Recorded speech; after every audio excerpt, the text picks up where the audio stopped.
jālabo vispirms ir. Mans apsveikums nav no Zviedrijas tautiešiem. Mums ir Zviedrijas Latviešu teatrālās padomes valdes priekšnieks klāt, kas apsveiks no Zviedrijas.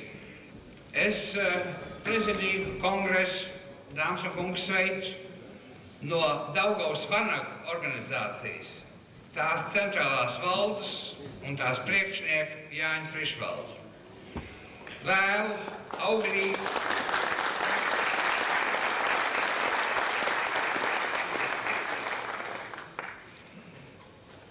auglīgu un konstruktīvu darbu. Un vēl jums strādāt tā, lai apvienotos visi latviešu nacionālie spēki, neatkarīgs Latvijas de facto atjaunošanai. Un atcerēsimies visi, ka nav svarīgi, kur institūcija un kurš cilvēks to izdara, bet gan, lai tiktu atjaunot neatkarīgi Latvijas valsts uz 22. gada Satversmes pamatiem.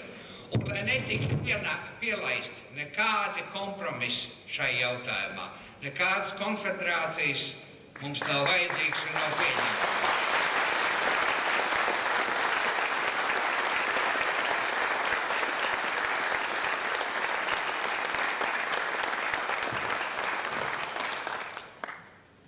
Daugavas Vanagu organizācija ir 45 gadus cīnījušies par šo mērķi.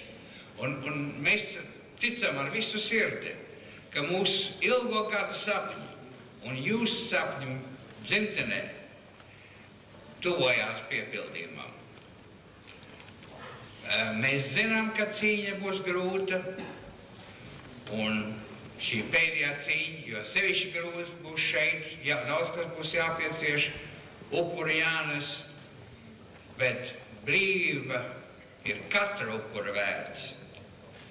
Un nekāda cena brīvības atgūšanai nevar būt par augstu. Daugavas Vanagu ir ar jums šai cīņā, gan brīvajā pasaulē, gan šeit. Paldies!